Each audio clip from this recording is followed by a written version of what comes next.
you and we can see the screen. Yeah, My screen. kindly react to your emoji. Like you can see your face. Like that's what I mean. Put it on the Oh, what's it called?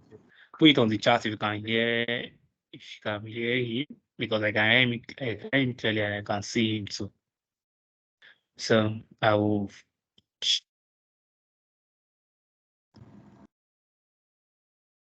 so they can hear you and can hear you, yeah. They can hear you. You can proceed.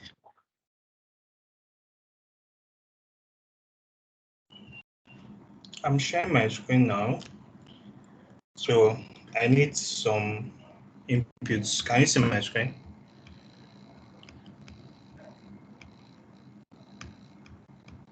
Can anyone see my screen? There is nothing.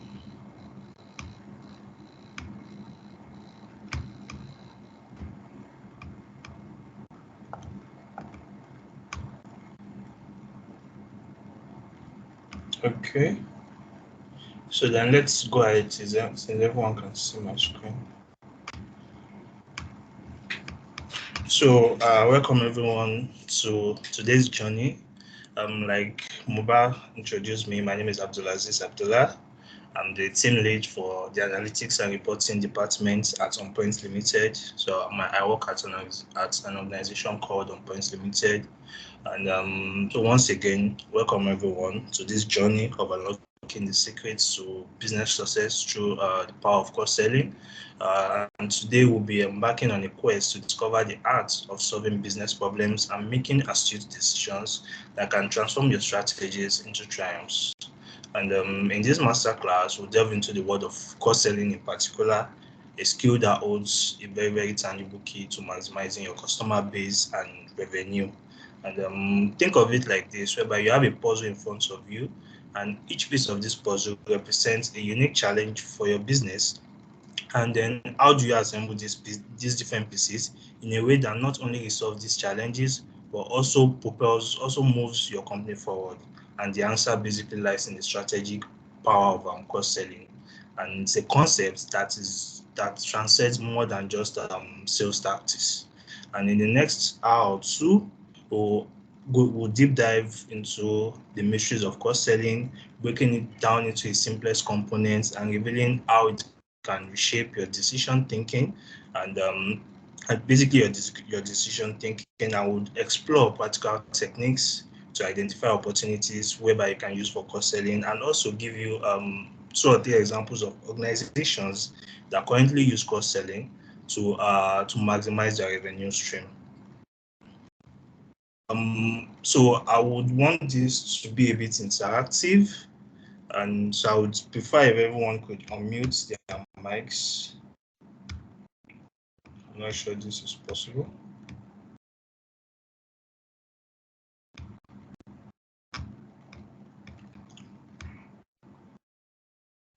Okay, I'll give I'll give them mic now, so I'll allow people to speak. So yeah, So, when you request to speak, kindly unmute yourself. Please don't uh, unmute yourself entirely or leave your mic and for distraction. So so so when you the request mic. to speak, because of the interaction, you can just unmute yourself and speak. And make sure you mute yourself back when you speak. So thank you. So you Okay. can continue. You can Okay. continue. So basically, let's take this case study as an example. Our objective here is to just understand how business intelligence is being carried. So in that sense, we need a case study. We need an objective. We need to create an objective for analysis. And in this case study, the summary of the case study. So just take 30 to 1 minute to go through this case study. But the summary of the case study, the objective basically lies in increasing revenue. How this company called company X has given you their data, and all they just needed is an increase in revenue. And then what tactics, what kind of analytics are you going to do to bring about that increase in revenue? I think a few people are joining in. So let's okay. For those joining in, we want to tackle this case study, and I need everyone's interaction. Basically, I need you guys to make some sort of recommendations for me on how you would bring about an increase in revenue for this company called Company X. And over here, okay, we just stated our objective. Like I said earlier on, the objective is just simple: increase in revenue. This is the data. I just need an increase in revenue. Do your analytics, do your analysis, give me some recommendations on how I can get, how the company X can generate more revenue. So I created this simple dashboard, which is kind of which captures almost what we always do as our first set of dashboards and make recommendations on. So let's take the next 15 to 30 minutes to look at this. If you need, the Power BI file is open. If you need me to do something, just for you to give me recommendations, let's use the next 15 to 30 minutes to do that. And I just want us to bring out some recommendations on this is the performance for 2016. How can we increase revenue for 2017? And I just need some bits of comments. You could also type in the chat box. I'm checking that. Well, the floor is open for everyone now.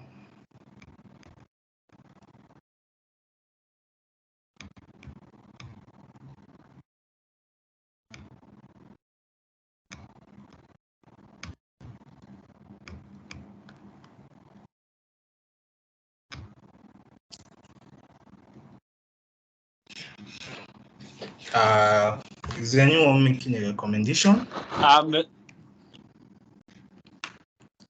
If you have a recommendation, just submit yourself and speak.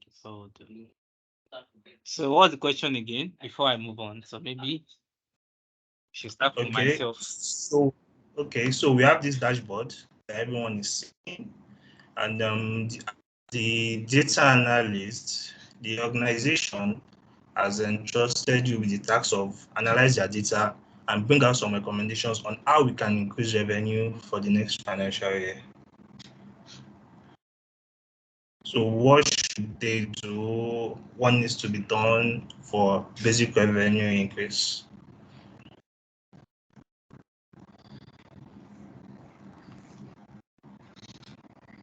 People are putting recommendation in the chat.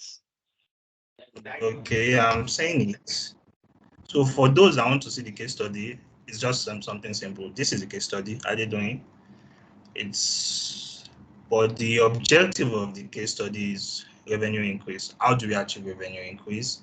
I'm saying offer a discount if two complementary goods are bought together, which is very, very perfect. And it's a nice recommendation, but then it's more of a, let me see, get more. Promotions on products with low sales. Yes.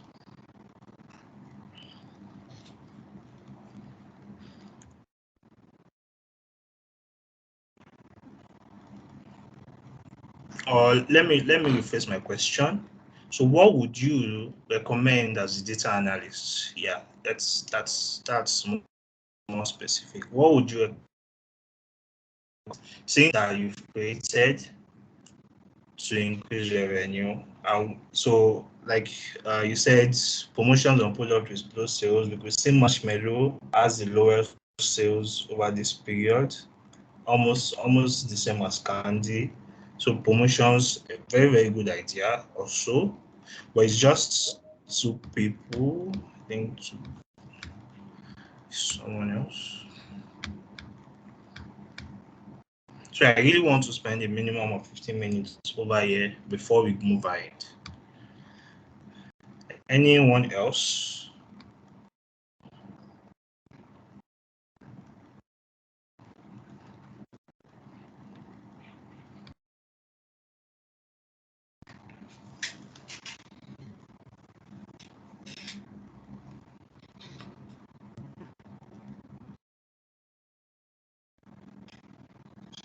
Okay.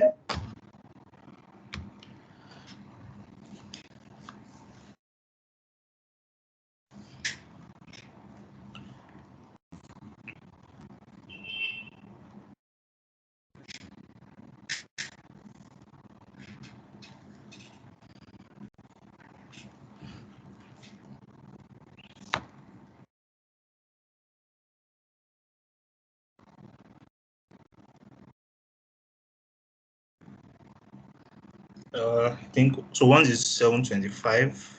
725. I would move ahead, but let's give 5 more minutes for recommendations. So basically, if I could get specific Okay, recommendations, I want to put then my recommendations too. okay. Okay, firstly, for my recommendation, I will look at, okay, for each of those moons performing. So why are some moon generating more revenue than other one? Okay, what is happening in those moons that we can replicate or we can offer to other moons so that we can, like, some events we can do in some other months so we can generate more revenue. That's across the period, number one. And then number two, okay, for the region that we are generating more revenues. So what are those things sales manager performing that revenue that we can replicate for other region that are less revenue? So like some trainings or some patterns happening in those regions that we can apply to other regions so they can produce more.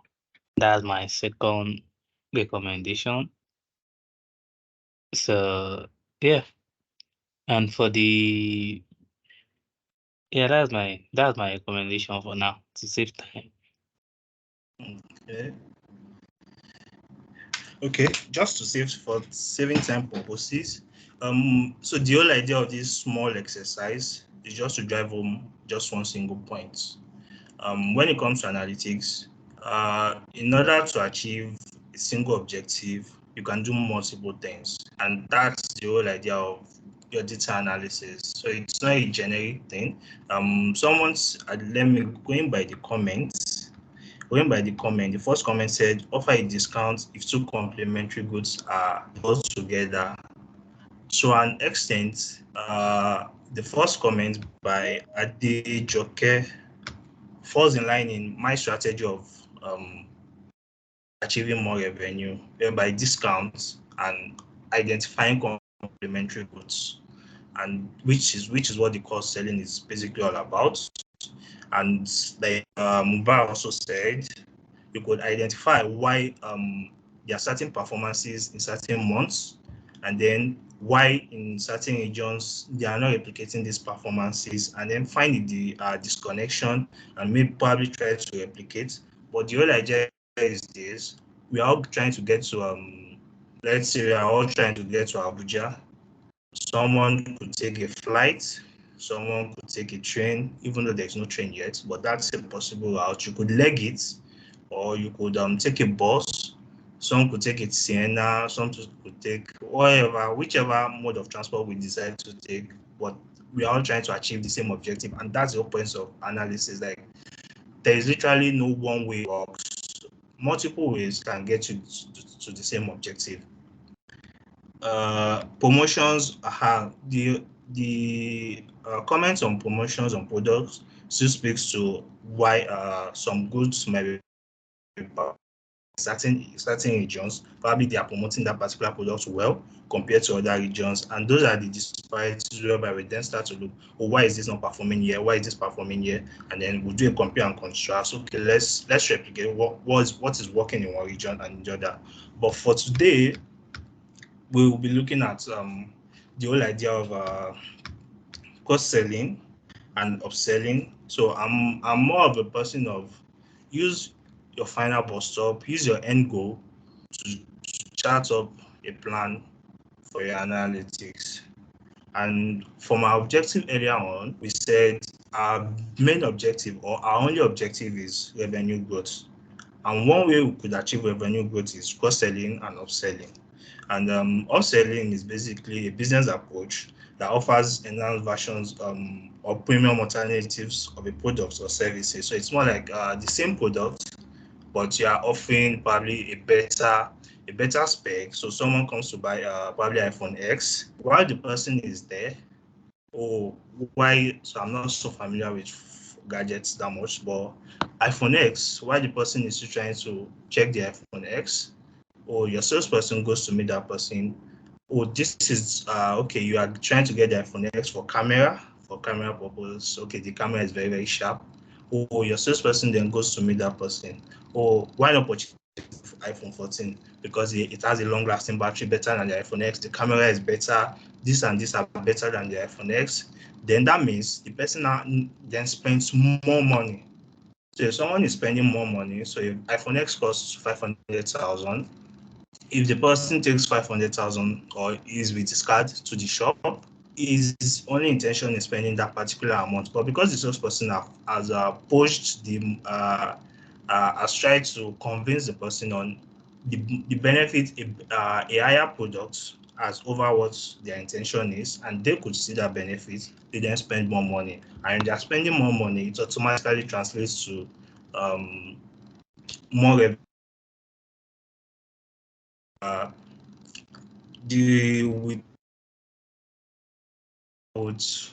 So the cross-selling, this is because I'm familiar with, I have a saying, before the advent of computer, analysis has been going on, but we doing some sort of analysis, which is called intuition. Is this bread and our going thing in Lagos? For almost all locations where you see someone selling the bread stand very close to it, if not the same vendor selling both. If it's a different vendor, they are always, and that's what cross-selling is. Like this, so no one told them, they did no sort of analytics, they had no data, complementary, and you will almost always find them together. And basically, cross-selling is a dynamic business strategy that involves you adding, offering additional products. So in a more of complementary products, which someone mentioned as recommendation. So now you're offering complementary products to their initial purchase. An issue. So sometime last week, I wanted to buy wagon at a restaurant in Wuse over here. The restaurant sells wagon, but they don't sell bread.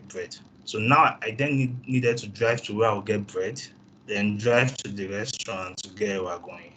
But in a case whereby the restaurant is selling bread also, bought my wagon and bought the bread at that same restaurant, and that means so the revenue from bread is going to someone else because they never thought, let's just sell these two together for whatever reason they could. And that's basically cross-selling. How you could also use cross-selling to achieve more revenue. Now, where data analytics now comes in for me is, how do I use my existing data to carry out these two objectives? Because one, effective cross-selling requires a bit of finesse and understanding your product synergy. That is, how does one product complement another? So it's not about pushing unnecessary items together. So it's more of a complementary thing to each other. So let's look at companies that have been able to carry out both cross-selling and upselling. So before we dive into the demo of how you can actually use your data to carry this out. So let's go to Amazon. So I've opened these two tabs. So on the Amazon website, I just picked a random product. Now, for most people doing shopping, they always want to see more information about that product that they want to purchase. And I'm trying to drive down, trying to get more information. So this is just a random click of a product. And this is just a description of what the product can do, and the likes. But at some point in time, I got this upselling. Now, for me, who doesn't know much about Apple products, now probably my intention is to buy this second generation product. But on seeing this comparison where they are showing me how this is better than my initial purchase or my initial wants, most likely if something is better, it means it costs more money. And if I could see this, I wanted to buy this, maybe I want to start listening to music for more than 30 hours without charging, and my intention is to buy the second generation AirPods, On seeing this, oh no, this doesn't last longer, and I need it to last longer, then I would have to change my choice, meaning I would have to spend more money on purchasing a particular product, and that's basically more revenue for the organization. And towards the end, if you could see, there is almost all websites carry out what is the cross-selling thing, whereby they recommend based on a particular item you would click. Over here, they said popular products based on this item, what item, based on the item I selected. And they are recommending, oh, probably the money is too much. I don't have the money. Okay, since you click this, I want to get two, but my income is not that sufficient. Okay, I've gotten the one I wanted. For the second one, let me see which is cheaper. And then they've tried to size. So I just picked a random line. See the full picture. So I just picked a random design.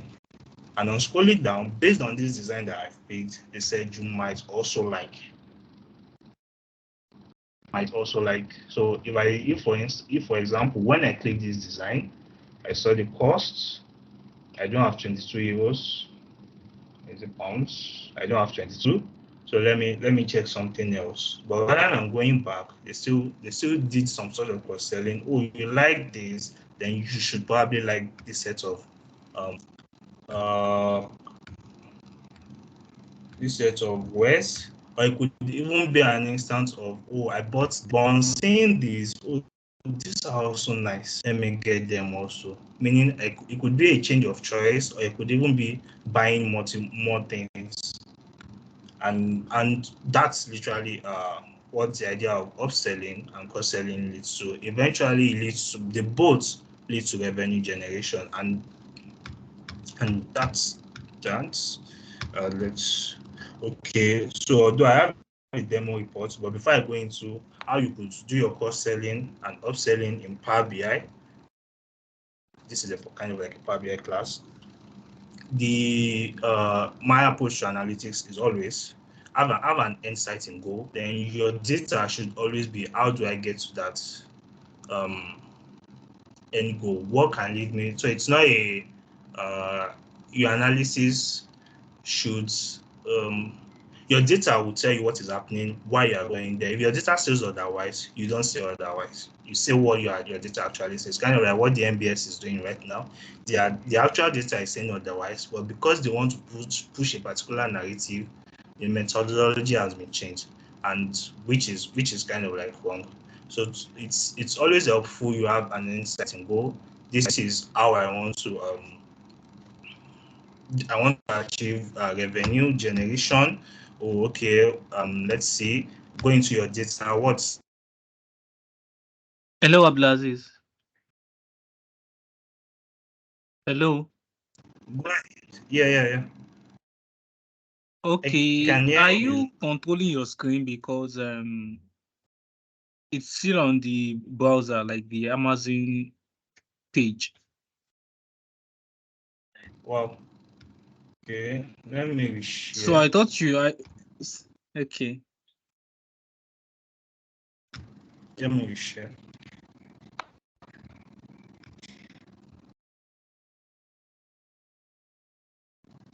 So what are you seeing right now?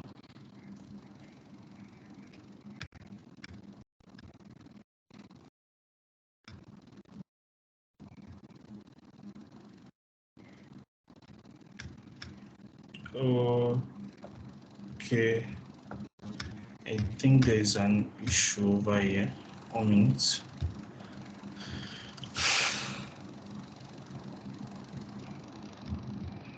Let me just move everything to the second window.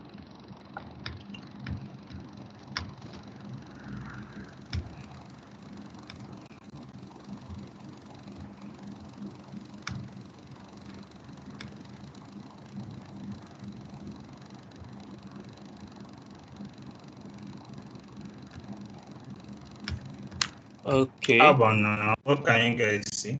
Yeah, I can see the screen now. Okay.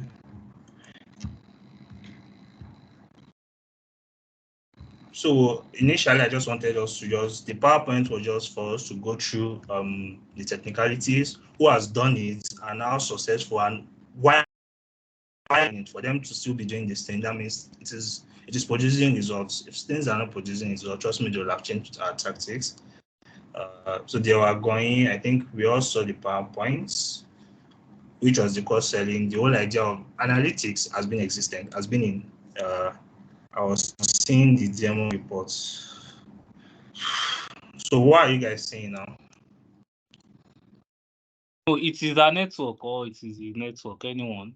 I'm seeing our going cost selling analysis. Oh, okay. It's a network, I think, or it is network. Anyone. You Okay. can continue. Okay. So basically, these two strategy of cost selling, of upselling has been in existence, though because of the we don't have computers as at then. These things as kind of like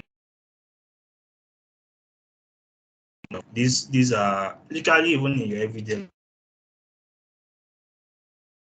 life. A phone, there is someone close by who is selling a screen guard. If it's not the same person, then who cares? You would need a screen guard for that your phone, and that's cross selling. Most people selling screen guard are always circling those selling mobile phones or those repairing phones, because they know if you need if you buy a mobile phone, you need to protect, you need to buy a charger. If you are not buying a brand new one, you need to buy a charger with your phone to charge your phone and some other accessories for that particular gadget. And they are always circling each other. And the whole idea is they are also doing cross selling, but there is no tag on it that this is cross selling. They just know this thing goes with this product, this thing, and if I hang around with this person, I would make more money. And that's just so data analytics has been existent, let's say probably when that one was created. So it's not I wouldn't say analytics started from the computer age, because the brain has been running some sort of analytics, maybe not running it on voluminous data, but the brain has definitely been running some sort of analysis ever since mankind was created. Let's basically look into how we can do our cross selling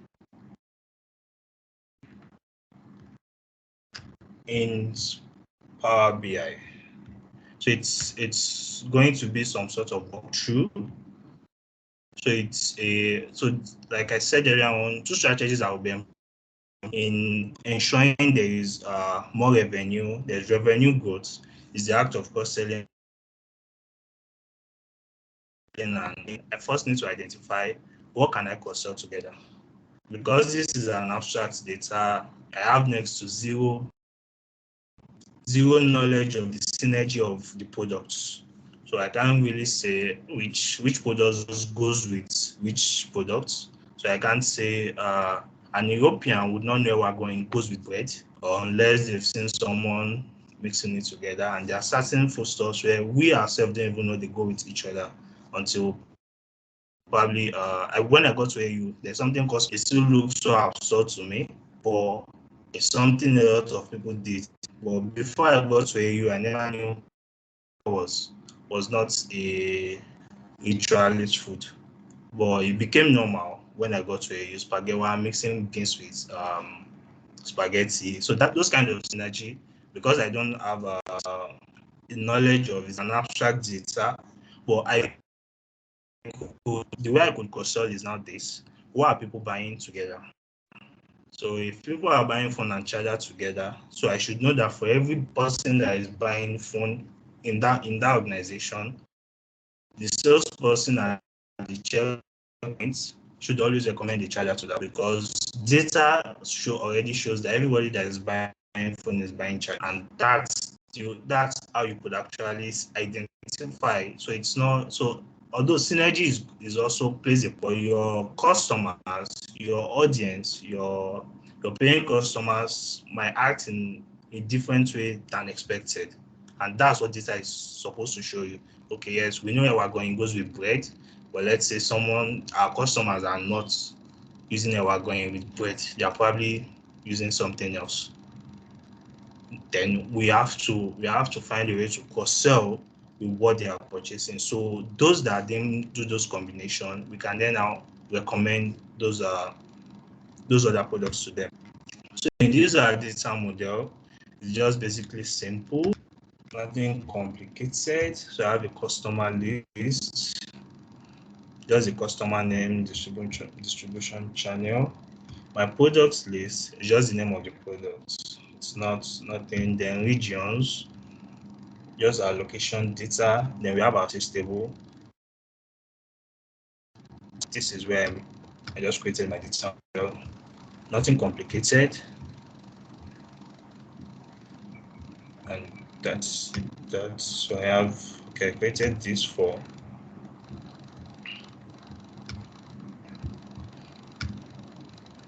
so if we go back to our case study, I'm not sure.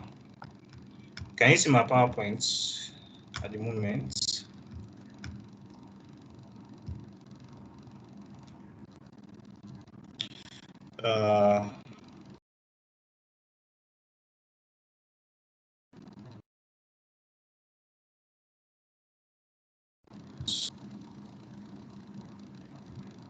Okay, so if we go through our case study, they said they sell probably different products, and we go into our Power BI, we can see they have a list of products, several, I think about 19 products. Now, recommendations somewhat should not be generic. It should be specific, because they need. So if you want your organizations to act based on your recommendations, it has to be do this. It has to be targeted, kind of let's compare two people who you ask for directions. One said, once you get here, take a right. Once you get to that right, just take another left, and that's it. Then the other said, once you just walk, well, if let's use the word 50 meters, or once you walk a certain distance, look for someone and ask the question you are going to so place. The one who gave you a specific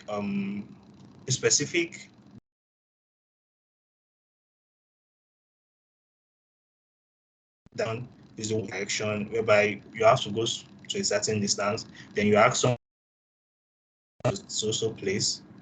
How should I get there? Then that one probably give you another generic answer also. You walk certain distance and keep on.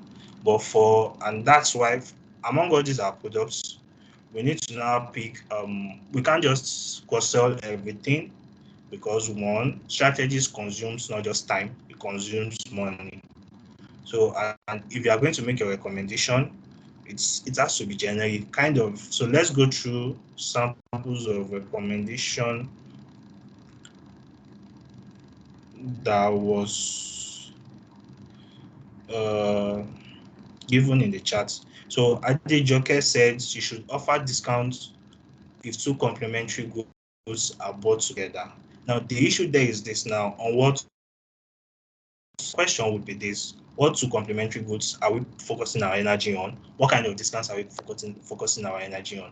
And if you are telling your manager to offer discounts, you need to kind of convince me on, if I'm offering discounts, I should be making more money.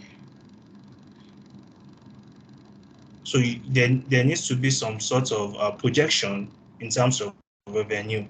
That's all. If we give a 10% discount on a particular products. For instance, in our case study now, we have about 19 products. We can't just pick at random a product to offer a discount. There has to be certain things that will get our choice in picking a product whereby we offer that discount. So I can't just go in and just say, okay, let me just pick bubble gum, and let's just offer discounts on bubble gum, or let's just pick two products at random. So, and that's where you being your specificness now comes in. Now, your recommendations need to be specific for anyone to kind of like take you seriously, and your storytelling also now needs to guide how it's kind of your storytelling should come from this is where we are, this is where we want to go to, this is how this strategy can help us get to our final bus stop. And although I don't have a PowerPoint to show I would have presented for my stakeholders, but I'll just do a quick walkthrough of my thought process. So basically here now, I have 19 products. Adejoke strategy falls in line with the strategy I planned on following. So you could have taken several strategies in order to increase revenue, which was the essence of the exercise. Where let me just hear people's opinion, which they were all awesome, because the idea of promotions in that particular promotions might be going on in Abuja over here, and promotions is not going on in the states. Meaning a lot of people might be aware of this product we are selling in Abuja, and that might coincide with the high level of sales we have in Abuja compared to Ekiti State, where there is no promotion. And that's where, okay, yeah, you choosing, you thinking of an end goal would then now make you get to the objective. So the company, the third one, the company should find a way to get more sales, more salesperson or business to generate more income. Now, as your business manager, the first question I would ask is this: how did you correlate salesperson to our income generation? Not necessarily, it could not necessarily be a thing of we just need more people on ground. So what if the people on ground are not even performing that well? So if people on ground are not performing that well, having more people doesn't solve the problem. Or if there's a particular strategy they are working on, let's say for instance, two cities, the salesperson in Abuja is doing something different, while the salespeople in Lagos are doing something different. One is yielding a result, one is not yielding the result. Just having more salesperson doesn't solve that problem, because what if the salespeople that we now just employ are now employing the strategy of the one that is not working? So it's more of your recommendation on the salesperson should always come in line with this is the performance of the salespeople. For instance, in Abuja and in Lagos, this is why this is not working. This is why the tactics are not working. For us to now employ this, although the performance of the salespeople is in Abuja is perfect, it's good, but for us to get to where we want to get to, we will need these more salespeople based on these tactics, based on this strategy we want to employ, and the likes and the likes. So kind of like your recommendations are something you just have to defend. So it's not just all your recommendations are always something that has to be, this is how I got here, this is where we are, this is where we want to go to, this is my strategy, and this is how the strategy will get us to where we want to go to. And that's basically it concerning your storytelling. So in light of cross-selling and upselling, so we have our 19 products, and we have two dilemmas. Both upselling and cross-selling could lead us to more revenue generation, but the question now is, what two products can we cross-sell in order to generate more revenue? I know nothing about the product. I can't just pick a product and just say, oh, let's advertise this. Let's sell this. Let's poach customers more with this. So we now need to use data to now identify where should we focus our energy now. We can't focus our energy on 19 products. Where should we focus our energy on? And that's that. On the issue of discount, what can lead to discount? So if I'm giving, like I mentioned earlier on, if we are giving 10% discount, you should be telling me how much revenue I should be making based on that discount. So if we just go ahead with, let's give discount of certain products, I want to see how much I'll be making, because discount means they pay less, but the volume should override eventually the volume of the total purchase based off that discount should override whatever losses you've made from them paying less. So we want to see those projections over time. This is, oh, let's give discount on our going. I want to see what your projections are concerning our going for the next 3 months. So you might do those projections, you might or may not achieve those projections, but we need to see something, and that's what your storytelling has to do.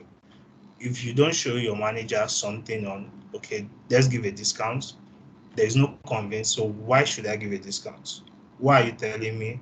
So it's kind of like the idea of MMM and Co. They tell you pay this to get this. So most people that fall for the scheme are always focused on what they are getting at the end of the day, and that's normal human nature. We want to see some sort of end goal, some sort of money making. Yeah, give discounts. How much am I going to make? It makes things more interesting. Now for this, we've all seen our sales overview. Basically, our best performing products was this chocolate truffle. Can everyone confirm they can see the Power BI desktop?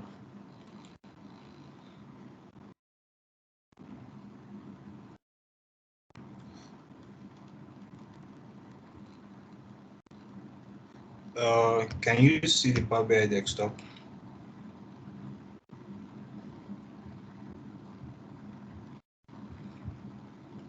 Okay, so I got a yes. So basically, we've all seen this simple exploratory of analytics of how the organization is performing. So it's safe to say chocolate truffle is where people are spending more money, meaning this is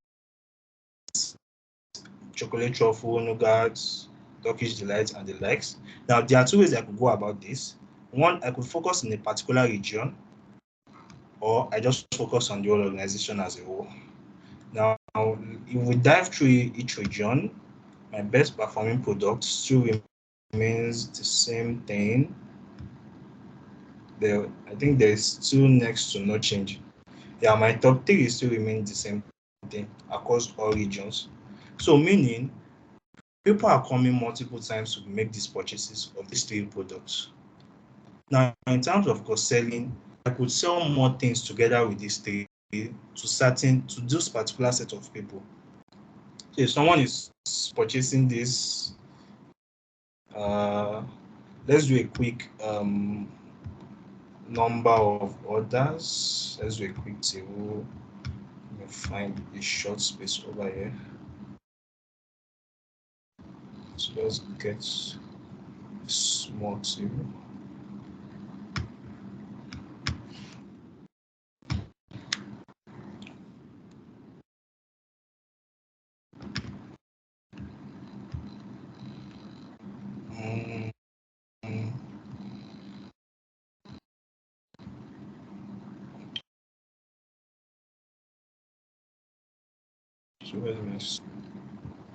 Okay, so let's just do a count of orders. So let's see how many times people are purchasing this.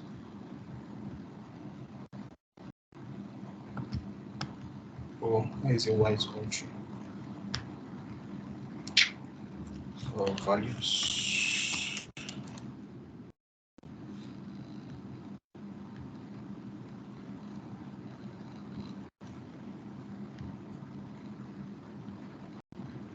I'm looking for my long pages.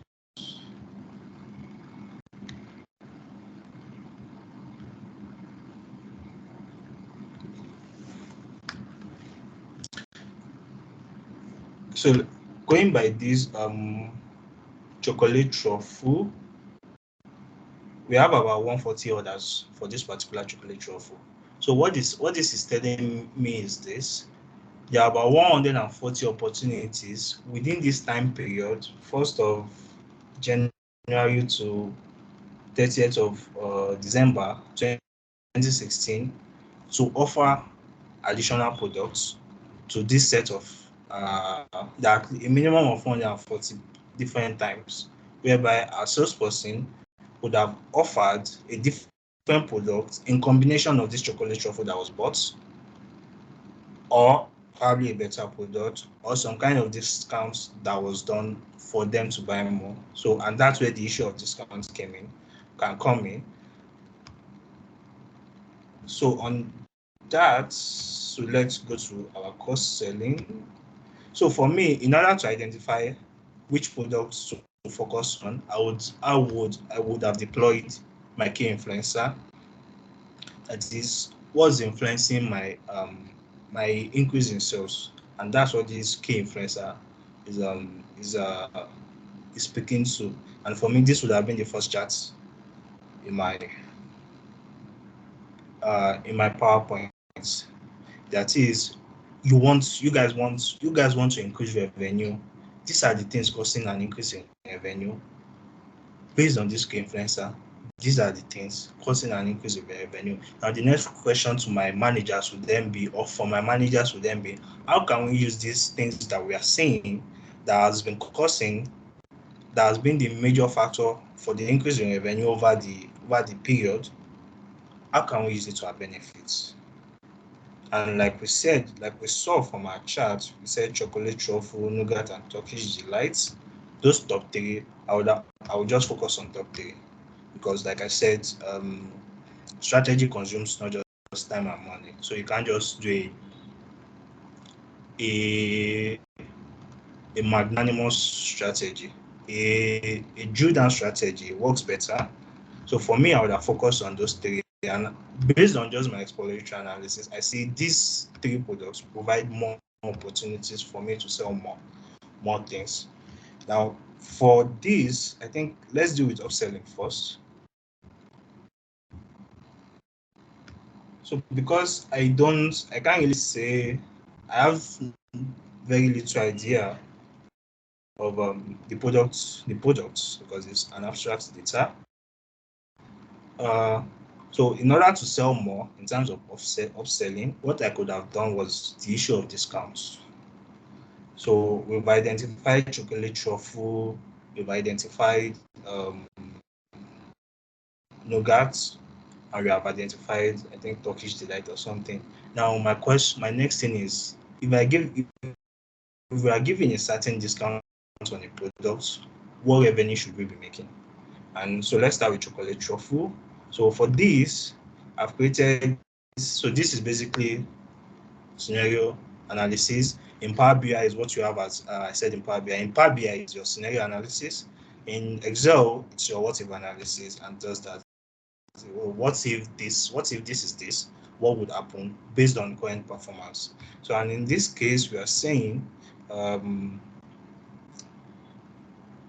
if I give a certain discount, if you give a certain discount on this chocolate truffle, you are expecting a certain demand change. For instance, I think about 2 weeks ago, I wanted to get pizza. Then on checking the Jumia app, I saw buy 2 large, get 1 free. Now, the one that I'm getting free is some sort of discounts, but the allure of paying for 2 but getting 3 was so exciting, and I paid more. Now they've gotten revenue, they've gotten more revenue that I initially wanted, because I just bought the rest in the fridge. But the allure of I'm paying less, but I'm getting more value. It's audio, like I wait for this, there is some certain loss. So meaning where the actual value for the organization is coming from is from volume. whereby the volume would overwrite the loss of so let's say without the discounts, they should have probably made, let's say, ₦1,000,000. But with the discounts and the increase in volume, they are now probably making 500,000 in profits. And that's the whole difference of, but to an extent, if you are going to tell me discounts, I should give a discount.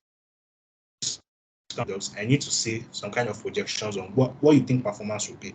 And that's where scenario analysis comes. To an extent, it makes you could always set reasonable targets. For instance, I've created this particular page to check out several scenarios.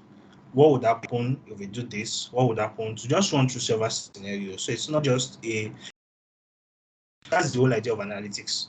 It's not let's just pick a certain number. So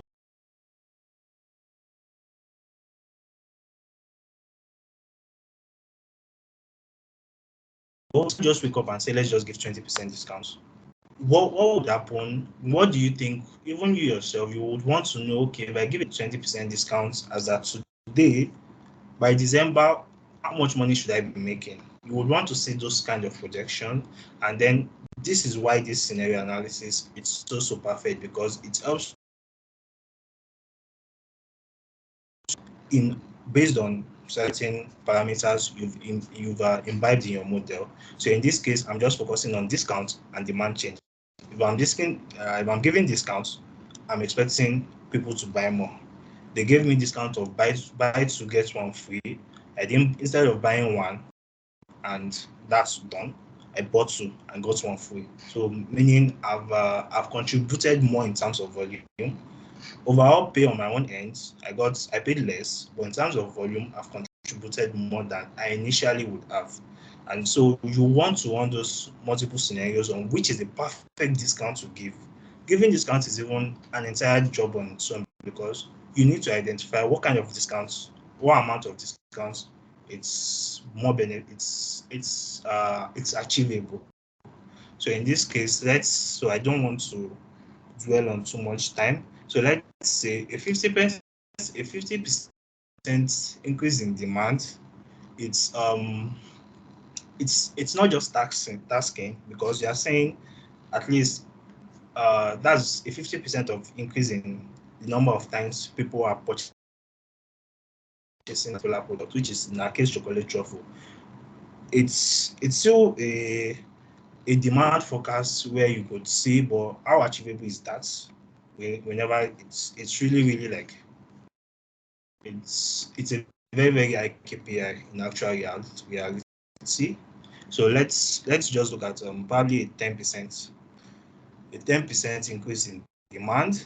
Now my question now is this: if I'm expecting 10% increase in demand, what kind of discounts can I give so that I will make more money compared to the previous period? And in this case, if I just I think I'm looking for it 03, 2%, okay, low. I think I might still look for 10%, I still make more. Okay, 9%. So I might just do a 5%. So if I go to in my presentation, if I show my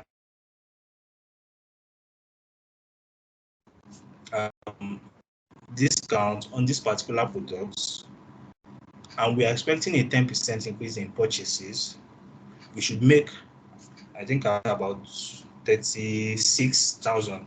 Yeah, about $6,000 compared to last period.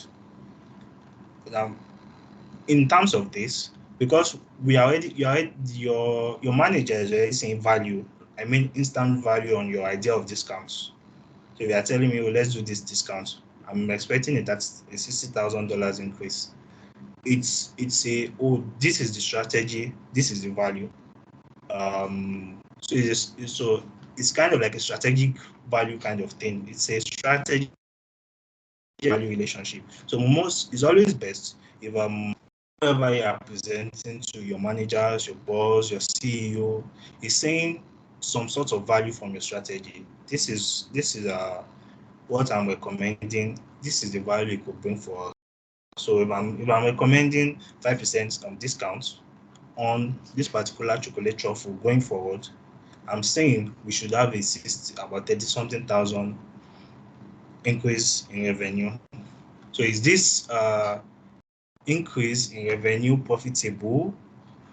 That's still and that's still the whole idea of, oh, I might not even want to focus on not just revenue, profitability of the discount, which is there is this.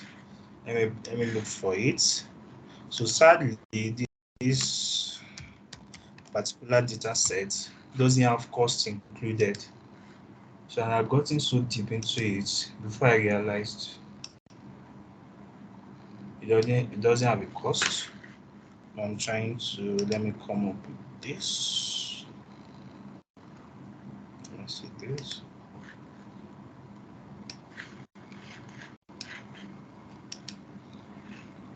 Can you see my Google Chrome? Where is it sticking?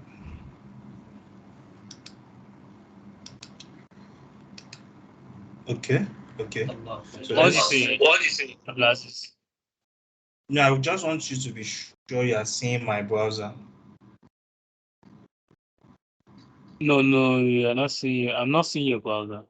Can you see the browser? Like, 文豪のバッテラってやつがゲームソフトに170億。 Okay, I'm sharing again. How about now?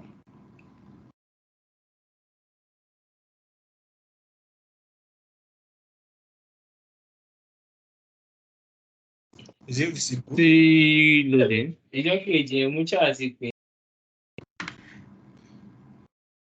Okay, Yeah.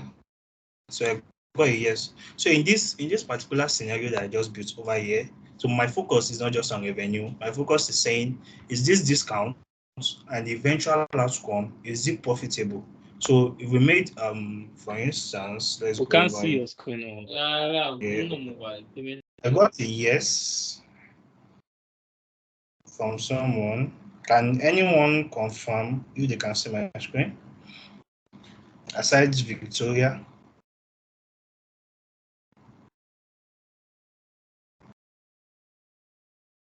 Okay, are they doing using a thumbs up?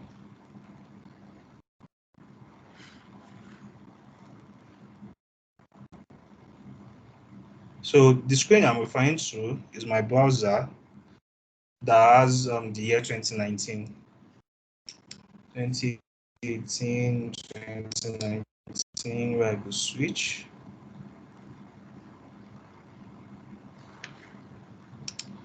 Yeah, so I think it's his network. So over here now, I'm saying my major focus is not just revenue. So in actual reality, there's revenue, there is profits. So kind of let's speak in terms of SMEs. The Instagram scene. Most people focus on revenue so they ignore the costs of their products, the cost of purchase of materials and the likes. So and that's something else whereby also so we are generating revenue in terms of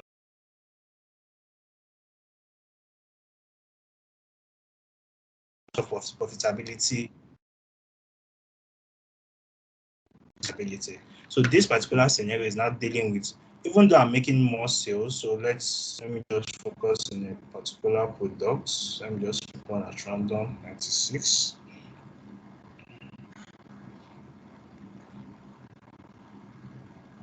So let's give a discount of 10%. So our 10% should come up with, let's say, 20% increase in demand. Okay, so all in all, our sales the last year actuals, if we could see over here, and then the profit that comes with that sales from the discounts, is it actually more profitable? So you could, and which is what I did this small bar over here, whereby in terms of, so you could also always speak to your managers in terms of revenue and also profitability. That okay, yes, we are making this based on these discounts and this forecasted increase in demand. we are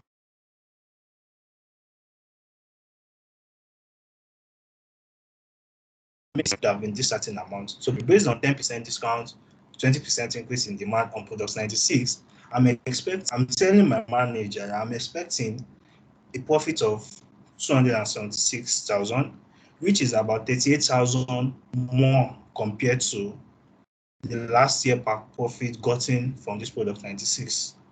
If we go ahead with these parameters that I've highlighted over here, that is the 10% and 20% discounts, 20% increase in demand. So we make it a 10%. So and this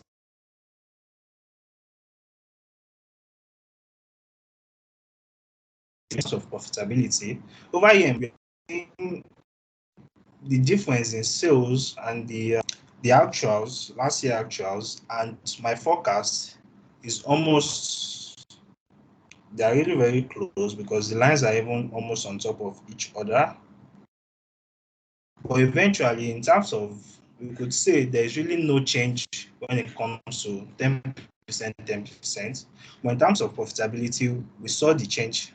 There was a 15%, 0.5% reduction in terms of profitability because our forecast now, we are making less profits than what we made before with from last year's sales. And so these are the kind of, so if you want to, if you are going with discounts, so if you are going through the route of discounts to your manager, there should always be some sort of value that you are projecting into. Okay, this is, so my strategy, your strategy is to go the route of discounts for more sale, for more revenue. But if they are going to give discounts, you should always have some sort of, this is how much you are going to make if you go to if you go with this parameter I set for the discounts. So so the caveat is just you may or may not meet those targets, but it's a KPI that with same value you are showing some sort of value based on that data. So human circumstances could come in. For instance, nobody could have planned COVID, so your forecast could have been during COVID. Then COVID came and everything scattered. So unforeseen circumstances could have come in whereby you don't meet that target set based on your own analysis. But it's always best to always strategy plus value. It's always the best straps. So I'm switching back to the Power BI desktop, but I don't have this published. So I still need some sort of consent on the Power BI desktop.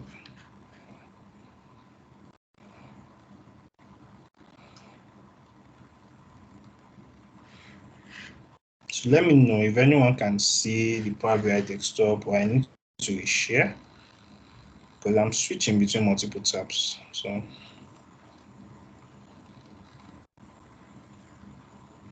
okay, are they doing search? We can. So we've seen how discounts, which was one recommendation from the chat box, can actually lead to improved revenue. But we also need to show value. We are going to be recommending some sort of discounts. And the other is the cost selling. So I used the example of where they were going the other time. But in this case, I want to use my key influencer visual to know what is driving my average sales, what is driving the increase in my average sales. So I just added this region to just maybe, so I could have done an organization-wide analytics or just focus on certain particular regions for my, so in this case, I just wanted to see if there is some sort of, but in this data, I still figured out that it's still the same set of products that are driving revenue in all regions. In Midwest, it's still chocolate, truffle, nuggets, and Turkish delights. In Northeast, it's still the same set of products. In the South, it's still the same set of products, chocolate, truffle, nuggets, and Turkish delights. Likewise, in the West, it's still the same set of products. So I'd rather focus on just 3 rather than the whole 19 products in our arsenal, because then for us to do cross-selling or either discounting on products, 2 things it requires is time and resources. And once if you expand your resources, you might get less value than it being focused and direct. So in this case, out of these 19 products, I'm focusing on chocolate truffle, nougats, and Turkish delights. My question now becomes, what can we sell? What can we suggest, or what can we recommend to customers who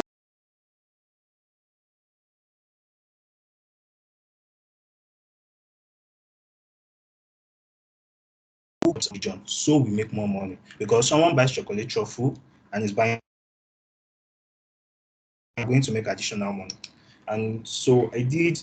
So I don't think I will be going into the integrity of the tax measures. Although I have some set of articles where I wrote about how you can achieve this, and I did a full breakdown of my tax measures over there. But this is my tax measures that calculates how many customers are purchasing certain combinations of uh, certain products. So see it's in this instance. So let's say everyone have a mobile phone, everyone have probably a screen guard. Now the question now becomes, or let's use an example that could be distinct. Okay, so everyone have a mobile phone, not everyone have an AirPod. Now, for me to identify who has both, I need to first have a list of people in this call that have a mobile phone, put them in a list, and those that have an AirPod, then put them in another list, and look for the names of those that are on both lists. And that's still the idea of that's still the concept. This tax measure is still using. So it's kind of doing, at the end of the day, we see this intersect over here, whereby it's now comparing both tables, table A and table B, which customer is on both tables, or which attendants in this meeting is on both tables, and then just count the number of those people on both tables. And that's literally the concept of this tax measures. Of this tax. So, and if I go over here, so let me remove a lot of this.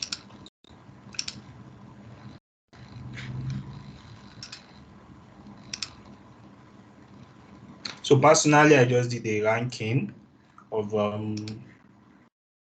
who purchased, a ranking of who purchased the most compared to this chocolate truffle.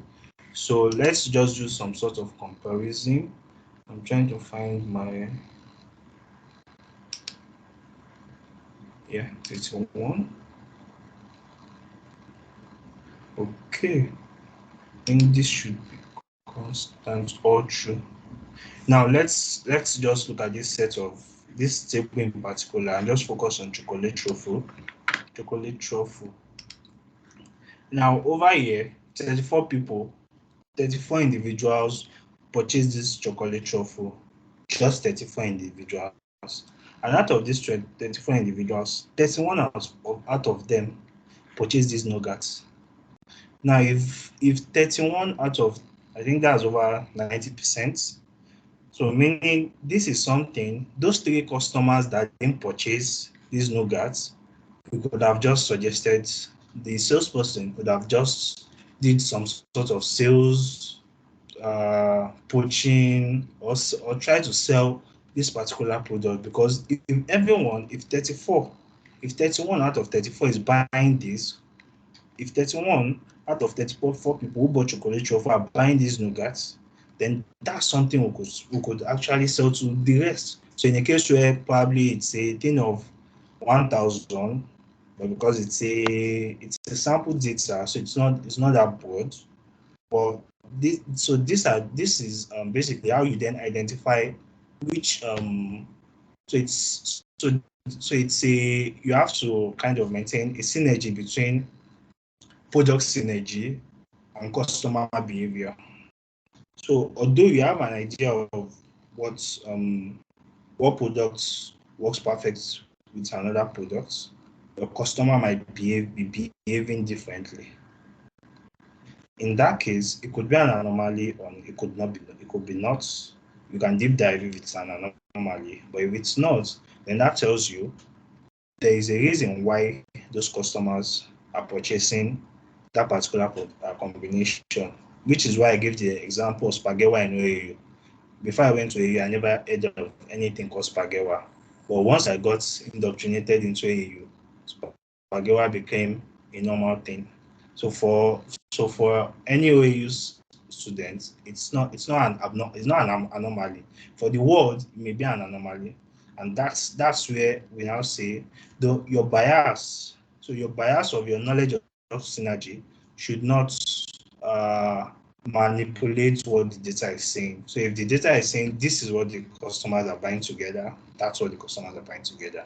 So in this case, we could have easily recommended these nougats to these 3 other people that didn't purchase nougats but purchased chocolate truffle. The same goes for Rice Krispie treats and grass jelly. So basically, so for me, I always try to focus on just being specific, meaning because when you are specific, you are maximizing time and resources. So I've identified 3 products I want to cross-sell: chocolate, truffle, nougats, and I think Turkish delights. Let me go back to my key influencer. Yeah, Turkish delights. Now the question then becomes, what 5 products can I sell with these 3 that could generate me more revenue? And that's what cross-selling, you carrying out cross-selling on your data, now gives you. So over here for chocolate truffle, I've identified nougat, which people are even buying. I've identified Rice Krispie treats. I've identified grass jelly and Esmos. I think pudding. So those 5 theory, I think you could, because this is an abstract data, I don't even know what those products are, but they could have even had a perfect synergy with this chocolate truffle. So maybe there's, once you mix them together, you get a better taste. And these are the examples. These are the main points your salesperson. So it's more of let's cross-sell this, and to every salesperson at the one taking something from the shelf as a salesperson, you just speak to them about this chocolate truffle, how you could have a better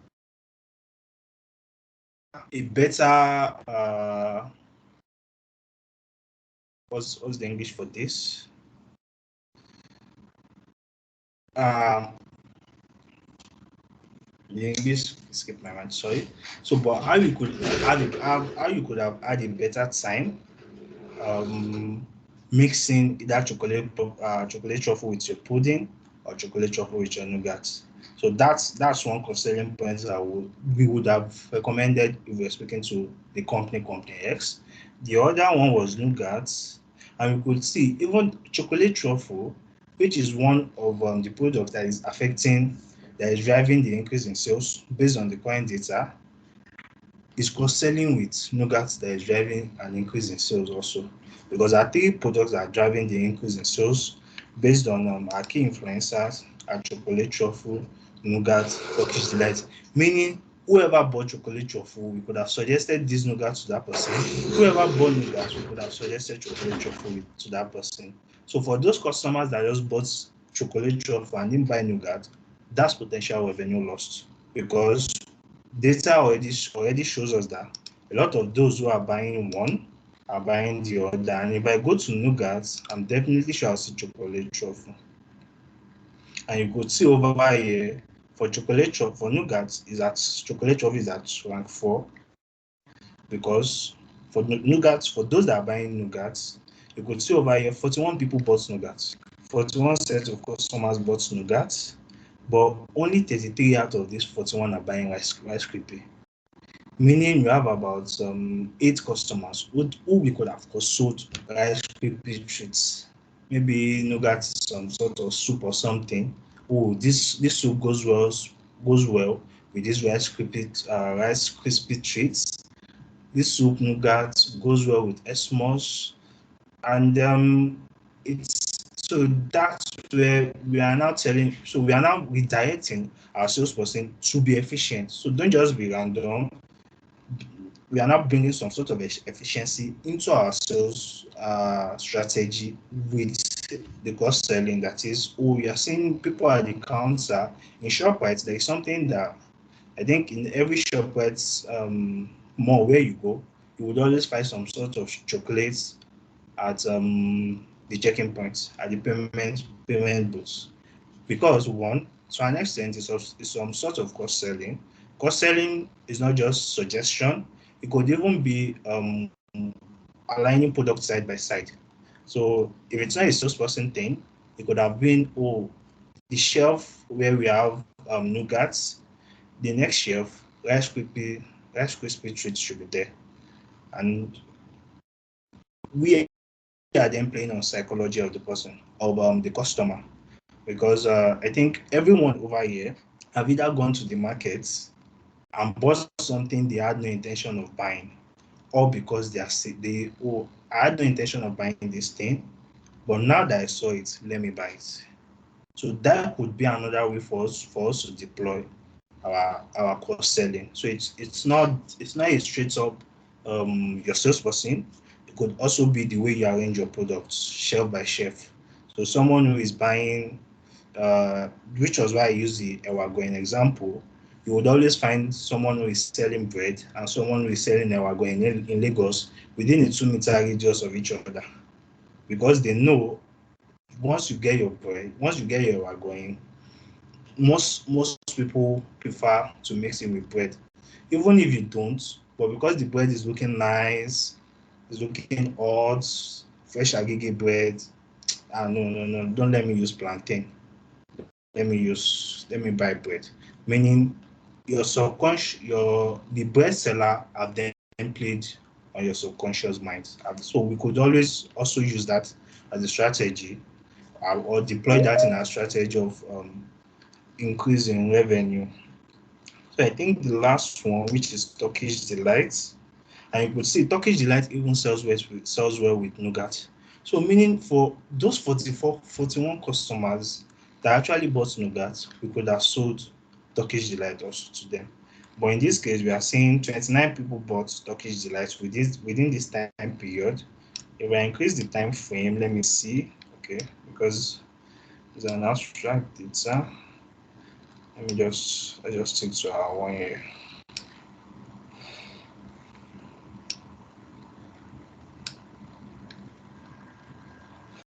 Okay, now that I reduce the time frame, within this time frame, you could see which is not even making. Let's stick to 1 month. This is January. Let's stick to February till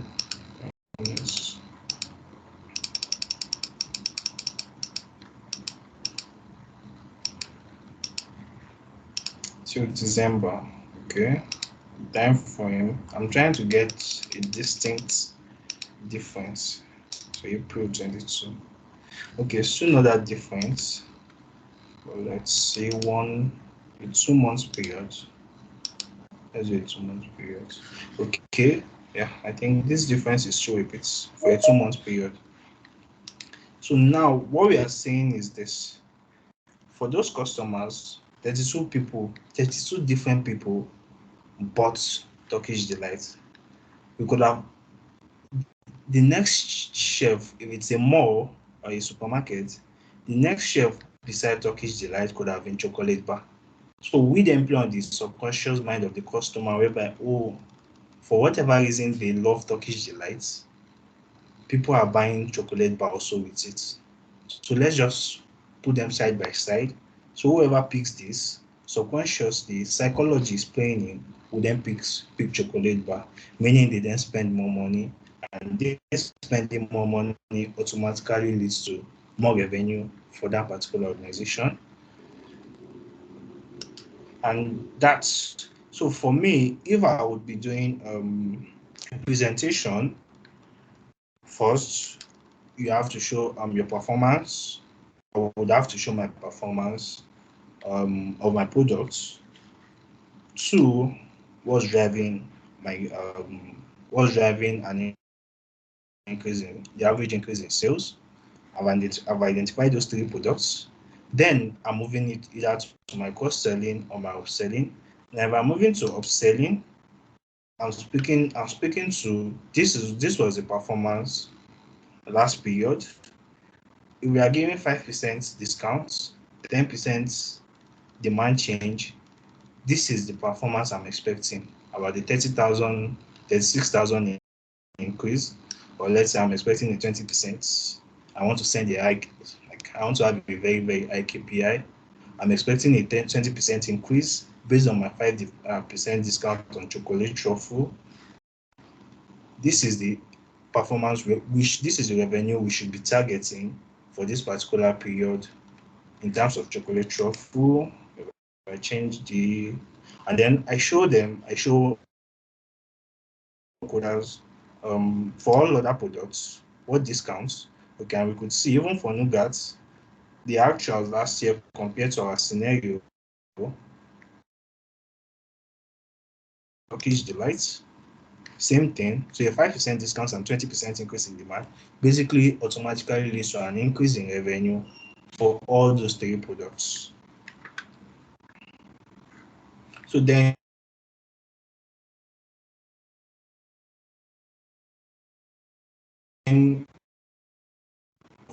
and this is why analytics and marketing in terms of products should kind of be like a 5 and 6, a best friend kind of thing, because for you, even though you've showed that data we've showed with data that with these particular parameters we could generate more revenue, you still need to let people know there's a certain discount for you if you purchase this particular product. If I didn't see buy two get one free, I probably would have. It was literally an ad. It was literally an ad. I had searched. Yeah, it was literally an ad. I didn't even think I wanted the pizza that day, but I just saw buy to get one free from Jumia Foods, and that speaks to a marketing, putting out those information out there. Then I then lead to my cross selling. We've identified what drive, so I then showed them this is what works best. This is what our customers have been buying together with this product. So meaning it could be a shelf rearrangement, it could be a salesperson speaking to the customer at the point of payments, whichever route we decide to take.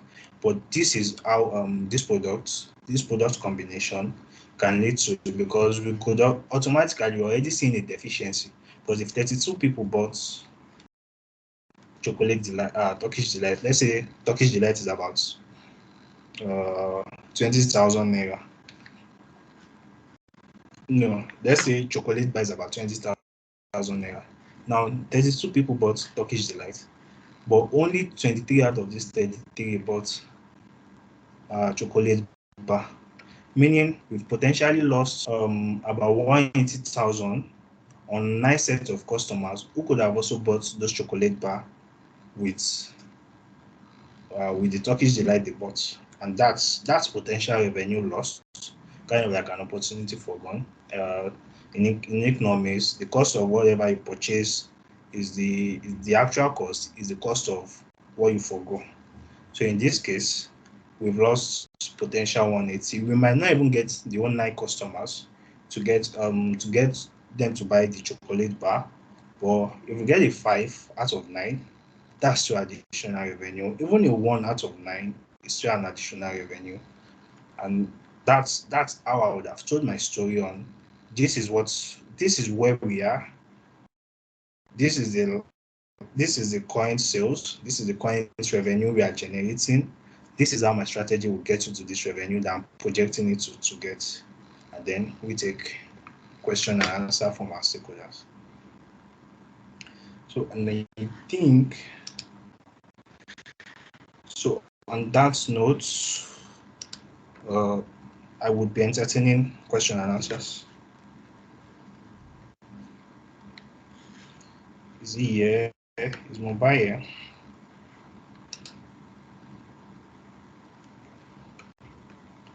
I'm not sure if he has been. I don't know if Mobile is still around, but he said something about his laptop sometime. Mobile, can you still hear us? I think you are here. I see you here. Okay, so before Mobile comes up, please, if you have questions, you can just raise your hand and then we can go ahead. Thank you so much, AbdulAzeez, right? I got it right. Yes. Okay. Thank you so much, AbdulAzeez, for that insightful class. And please, if you have questions, just raise up your hand, then I'll give you the mic. You can come off mute and ask your questions. Thank you.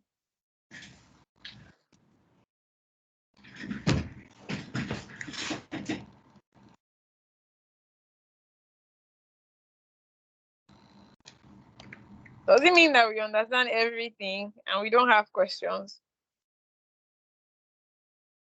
Please, if you have questions, just raise up your hand and then I'll permit you and you can come off mute and speak.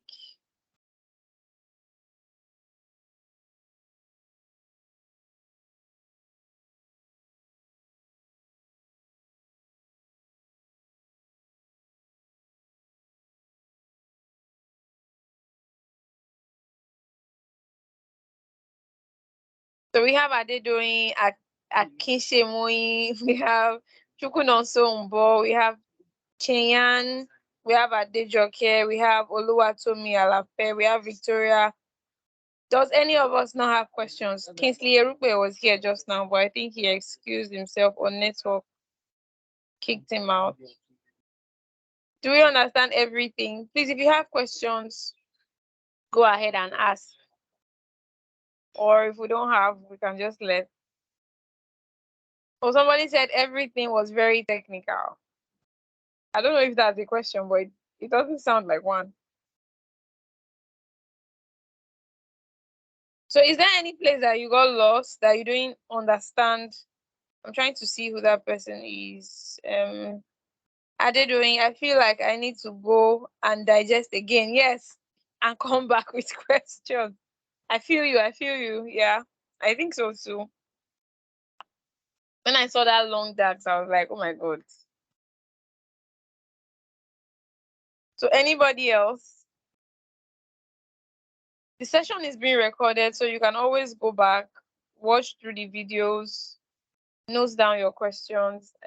I don't know if we can reach AbdulAzeez on any platform so that we can speak after. Please, can we extend our questions to you privately? Yeah, sure. I'm on Twitter. I think I can't remember my handle at the moment, but I'm on Twitter. So, but I think let me check it. Give me a minute. Okay, no problem. You can also just drop it here so that we can follow and send questions over.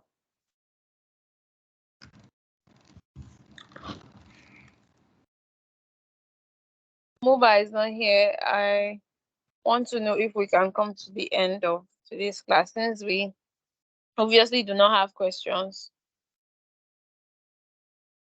Give me a minute.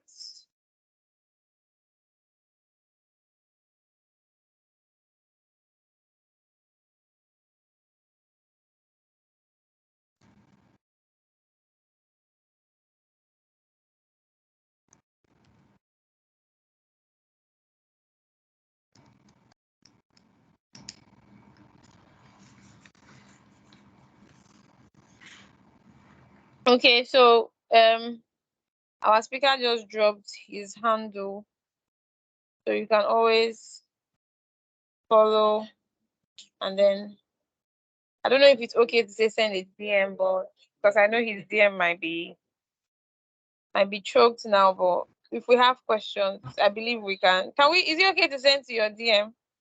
Yeah, but in case I miss, you could always just ask me to just check. Because but it's fine though. It's fine. Okay, yes, yes, this is Twitter. This is Twitter. How about LinkedIn? Is this your full name on Yes, LinkedIn? yes. Yeah. Okay, so this is the one he drops now is for Twitter, and if you want to connect with him on LinkedIn, you can use the full name to search for him on LinkedIn.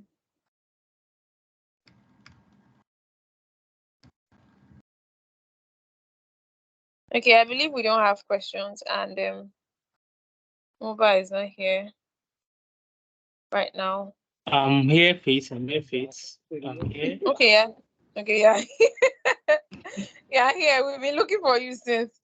So we don't have questions, and I don't know if AbdulAzeez still has anything to say or tell us. Muba, can we call it a night?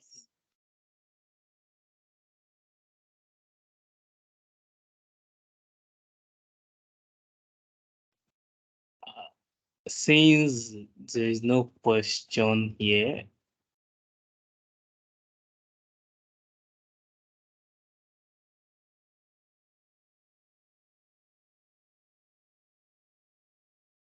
Is it my network or the Muba just go mute? Okay, I think since this is Teams, so for the technicality, as I actually didn't want to spend so much time speaking to technicality, but a lot of the tasks for the discounting, for the cost selling, I wrote about 2 articles on those on Medium. I will get them and share with mobile also, and then you can share with everyone. But I think this chat box should still be available for me to share.